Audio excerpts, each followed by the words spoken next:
My father sold my restaurant to pay my brother's debts. Now you're unemployed. Poor you. My brother laughed. Look at you now. I burst out laughing because they didn't know the truth about that restaurant. My name is Nicholas, and I'm 32 years old.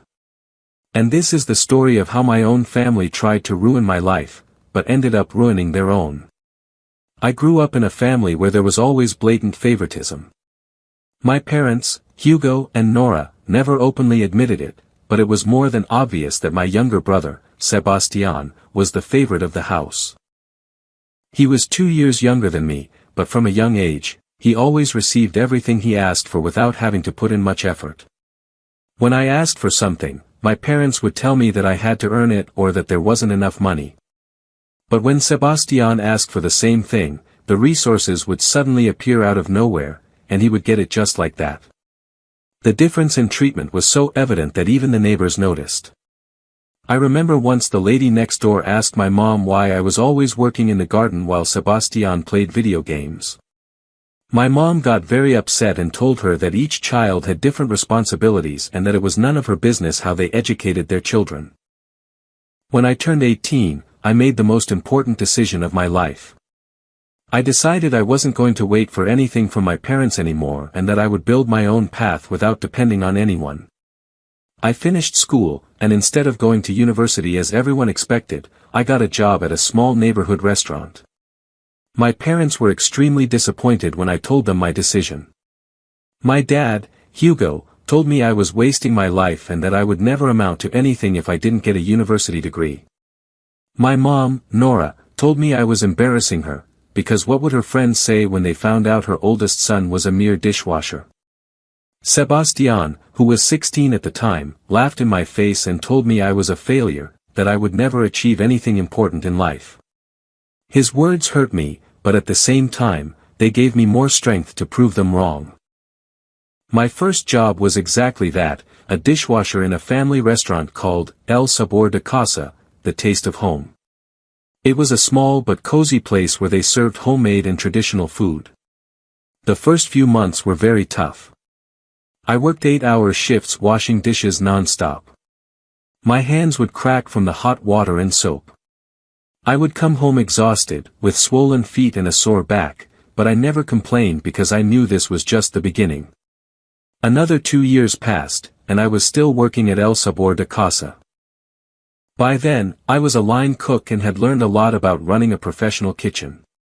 The owner taught me everything he knew about restaurant management, inventory handling, cost control, customer service, and team leadership.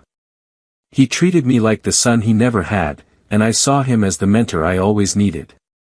Meanwhile, Sebastian had graduated from university, and my parents kept their promise.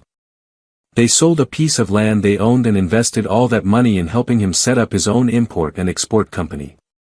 The company was called Commercial Sebastian, and he was so proud that he couldn't stop bragging to everyone he knew. When I was 28, the restaurant owner, Don Roberto, gave me news that filled me with both joy and sadness. He told me he was going to retire because his health was not the same and he wanted to enjoy his last years resting. He offered to sell me the restaurant, but I didn't have enough money to do it. He understood my situation and promised he would help me find a good job elsewhere because I deserved it. And he kept his word. A few months later, Don Roberto put me in touch with the owner of a new restaurant who was looking for an experienced general manager.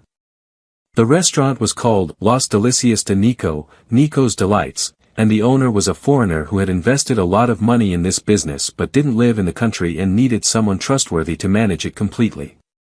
The owner's name was Marcus, and he was a European entrepreneur who had several businesses in different countries.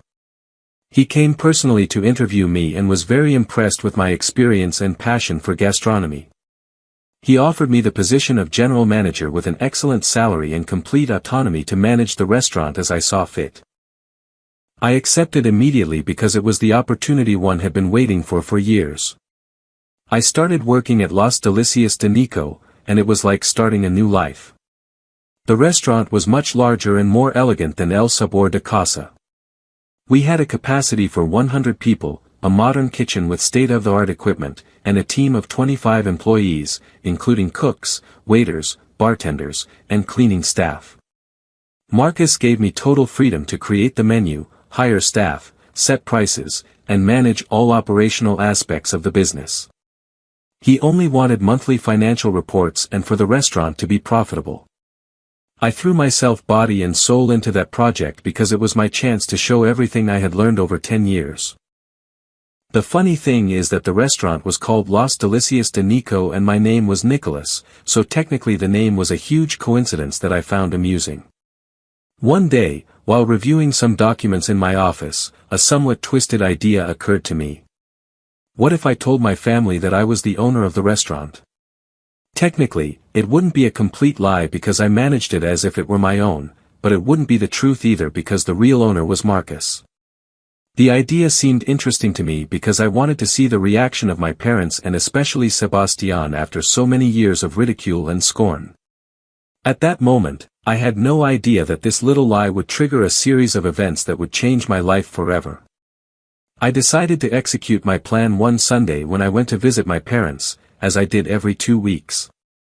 I arrived at the house and, as usual, Sebastian was also there with his usual arrogant attitude. We sat down for lunch, and the conversation was typical. My parents asking Sebastian about his businesses and him bragging about important contracts and millionaire profits. As always, I listened in silence, eating my food. Then suddenly, in the most casual voice possible, I said that, by the way, I was now the owner of a restaurant.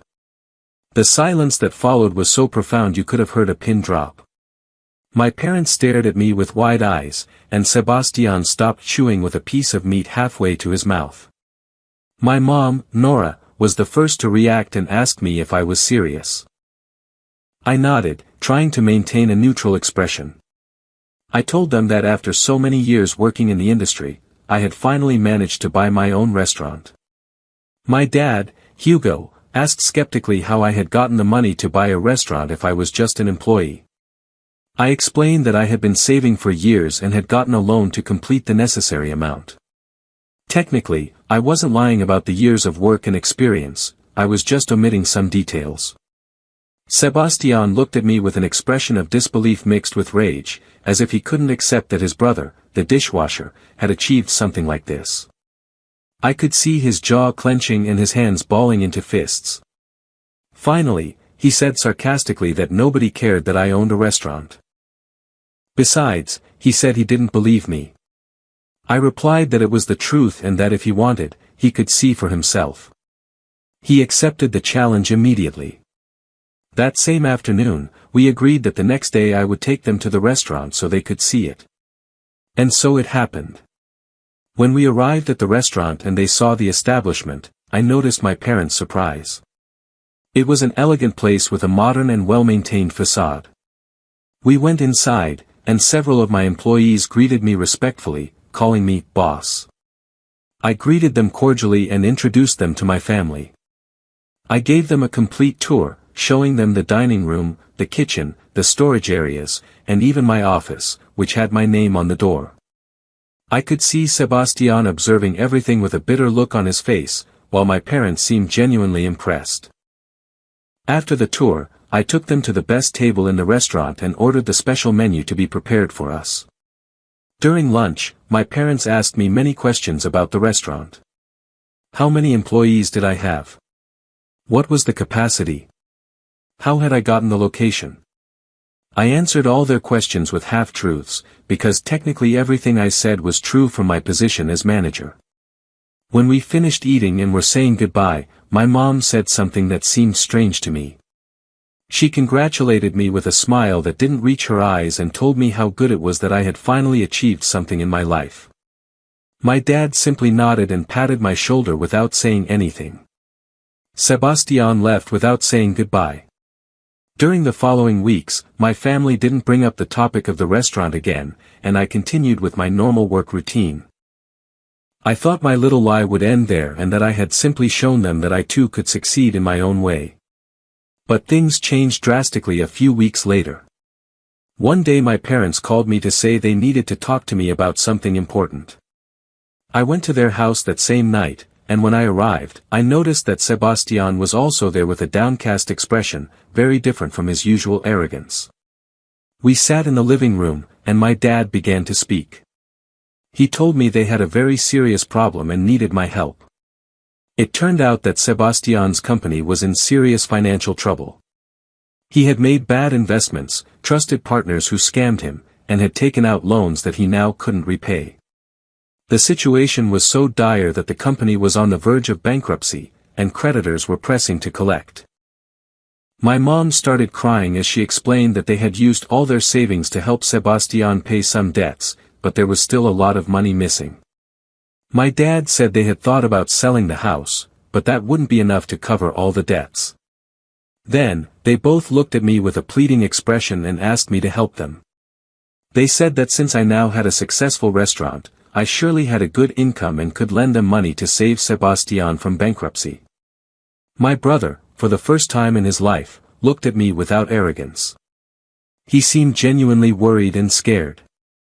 I remained silent, processing all this information. After years of being belittled, of being treated like the son who didn't matter, of enduring ridicule and humiliation, now they were coming to ask me for help because the favorite son had failed. I felt many emotions at the same time. Anger, satisfaction, pity, resentment. Finally, I told them that I was very sorry about Sebastian's situation, but I wasn't going to put up a single penny to help him. My parents' jaws dropped as if they couldn't believe what they had just heard. My mom asked me how I could be so selfish with my own family. My dad told me that family helps each other in difficult times and that I had a moral responsibility to help my brother. I reminded them of all the times they didn't help me when I needed it, all the times they chose Sebastian over me, all the humiliations I had to endure while they supported him unconditionally. I told them that I had built my life with my own effort, without anyone's help, and that Sebastian would have to do the same, that he should solve his own problems and learn from his mistakes. Sebastian exploded and yelled at me that I was a miserable, resentful person who had never gotten over his jealousy of him. I calmly replied that it had nothing to do with jealousy, but with responsibility, that he had mismanaged his company and now had to face the consequences. The argument became very tense, and I finally left the house without changing my position. Over the next few weeks, my parents called me constantly, asking me to reconsider my decision. They sent me messages saying that Sebastian was in a very bad emotional state and that his life was ruined. I stood firm because I knew that if I gave in, I would be validating all the years of mistreatment and favoritism I had suffered. Besides, I really didn't have the money they thought I did because I wasn't the real owner of the restaurant. But they didn't know that, and I didn't plan on telling them the truth. One day, Marcus called me and said he needed me to travel to another city for 2 days to meet with potential suppliers who could improve the quality of some ingredients we used. It was part of my responsibilities as manager, so I accepted immediately, but I had a problem. I was always present at the restaurant supervising everything and needed to leave someone trustworthy in charge while I was away. I thought of several of my employees, but finally, an idea came to me. I asked my dad, Hugo, to do me the favor of being at the restaurant for those 2 days as a temporary manager. I explained that I just needed him to supervise, to make sure everything was running smoothly, and to call me immediately if any major problems arose. My dad accepted with surprising enthusiasm. I thought that maybe he was trying to improve our relationship after the recent tensions. I gave him clear instructions that he was not to make any important decisions and that he was only a supervisory presence. I introduced him to the entire staff and told them that my dad would be in charge temporarily while I was on a trip. Everyone understood and agreed. I left peacefully, thinking that everything would be fine. I had no idea of the nightmare that awaited me upon my return. The trip was successful. I managed to negotiate very good contracts with top-quality suppliers that would improve our menu and reduce costs. I was very excited to return and tell Marcus about these achievements. When I got back 2 days later, I headed straight to the restaurant because I wanted to see how everything had gone in my absence. But when I arrived at the location, I found something I never imagined. The restaurant was completely empty. There were no tables, no chairs, nothing in the dining room. I ran to the kitchen, and it was also empty. The stoves had disappeared, the refrigerators were gone, the utensils had been removed. Everything, absolutely everything, had been taken. I went into total panic. I called my employees to ask what had happened, but none of them answered. I called my dad again and again and again, but his phone was off. I stood in the empty restaurant, feeling my world collapse. All the years of work, my reputation, the trust Marcus had placed in me, everything was at stake, and I didn't understand what had happened. Finally, I decided to go directly to my parents' house to demand an explanation, because my dad had been responsible during my absence. I arrived at my parents' house in a fury. I knocked on the door desperately, and when my mom opened it, I practically pushed the door to get in. I found my parents and Sebastian sitting in the living room with very calm expressions, almost with smiles on their faces. I yelled at my dad, asking what the hell had happened to the restaurant, why was everything empty, where were the things? My dad looked at me with a mocking smile and began to laugh. That laugh chilled me to the bone because I realized something very bad had happened. My dad, between laughs, explained that he had sold absolutely everything in the restaurant. The tables, the chairs, the stoves, the refrigerators, the cutlery, the plates, the glasses, everything that had any value. He said he had contacted restaurant equipment buyers and had sold everything at very good prices. When I screamed at him how he could have dared to do such a thing, he simply shrugged and said they needed that money to pay Sebastian's debts, that since I had refused to help, they had decided to take what was fair. My mom added that, after all, they had raised and fed me for 18 years, so I owed them that help, that it was the least I could do for my brother. Sebastian, for his part, laughed in my face and told me with all possible sarcasm, "Now you're unemployed, poor you. Look at you now."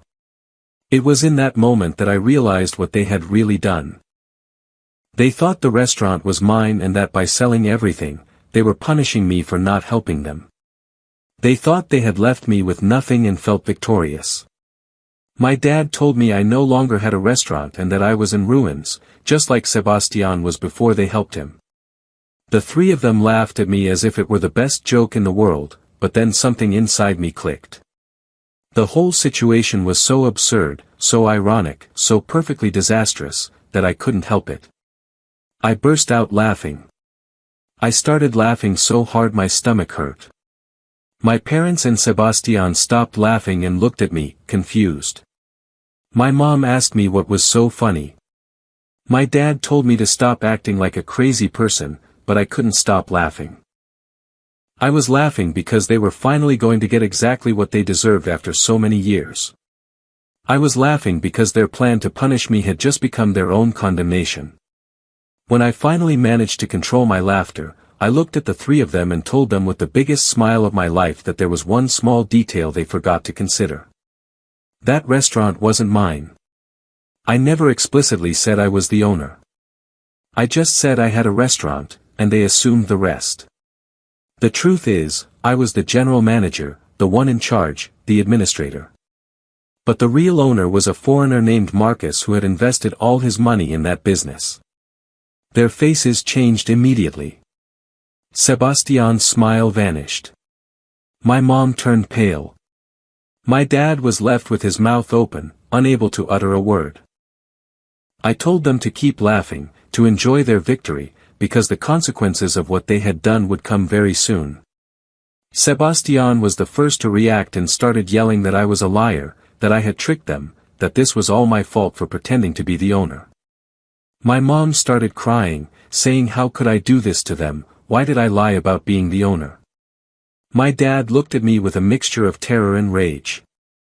I tried to explain that I never directly said I was the owner, that I only told them about the restaurant and they drew their own conclusions. But they weren't listening. They were too busy blaming me for their own stupidity. I told them that the only thing I had done was tell them I had a restaurant to see their reactions, that I wanted them, for once, to feel proud of me, or at least for Sebastian to feel some humility upon seeing that I could also be successful. I never imagined they would be capable of selling everything just to punish me. They continued yelling and blaming me, but I was already leaving. I told them to wait for the call from the real owner because this was not going to be the end of it. I left that house knowing that my life was about to get much more complicated, but that at least justice would finally be served. The next day, I received the call I was expecting. It was Marcus, and he sounded furious. He asked me what the hell had happened to the restaurant because he had received photos from some customers who tried to visit and found it completely empty. I took a deep breath and told him the whole truth. I explained that I had left my father in charge for 2 days and that he had sold absolutely all the restaurant's equipment. I told him it had been a terrible misunderstanding because my father thought I was the owner when in reality I was just the manager. Marcus was silent for a moment, processing the information, and then asked if I had my father's details. I gave him all my parents' information and explained that they had sold everything to pay my brother's debts. Marcus told me that this was a clear case of theft and embezzlement, that he had invested over $200,000 in that restaurant between the equipment, remodeling, and inventory. He asked if I had been involved in the theft, and I assured him I hadn't, that I had been on a trip and had all the proof. He seemed to believe me and said he would contact his lawyers immediately to file a lawsuit. He asked me to gather all possible evidence, including testimonies from the employees who could confirm that my father had been in charge those days. The next 2 weeks were a nightmare. Marcus hired the best lawyers he could find, and they filed a formal lawsuit against my parents and Sebastian for aggravated theft and selling of others' property. The police got involved and began an investigation. They interrogated all the restaurant employees, who confirmed that I had introduced my father to them as the temporary manager and that he had been the one who authorized the sale of all the equipment.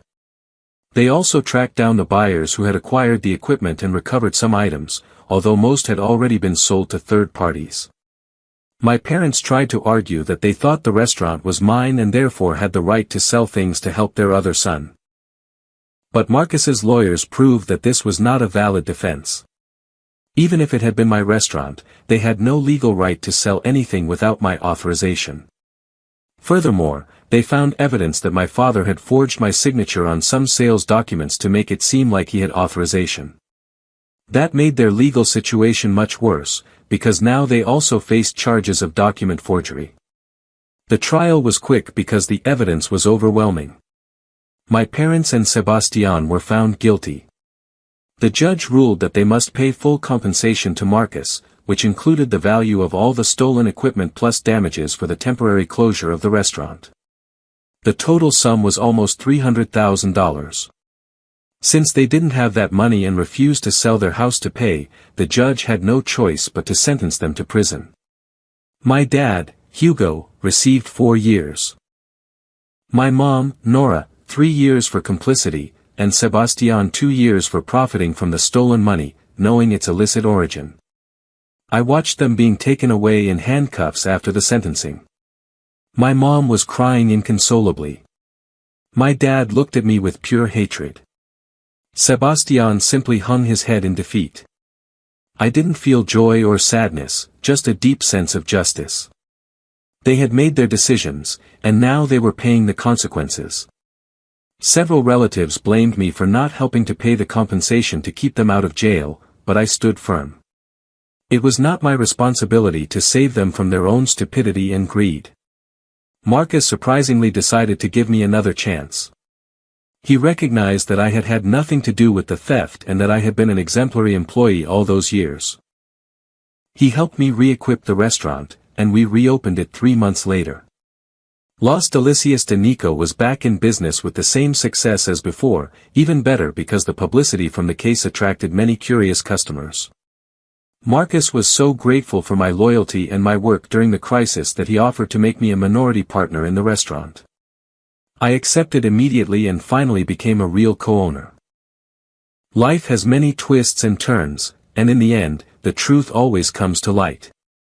I, who was the scorned son, the dishwasher who would never amount to anything according to them, am now the co-owner of a successful restaurant while they are behind bars. I didn't need their money or their support to succeed. I only needed determination, hard work, and the right opportunities. And the best part is that now I sleep peacefully, knowing that I will never have to endure their humiliations again. I am free, I am at peace, and I am finally exactly where I deserve to be. Subscribe for more daily stories.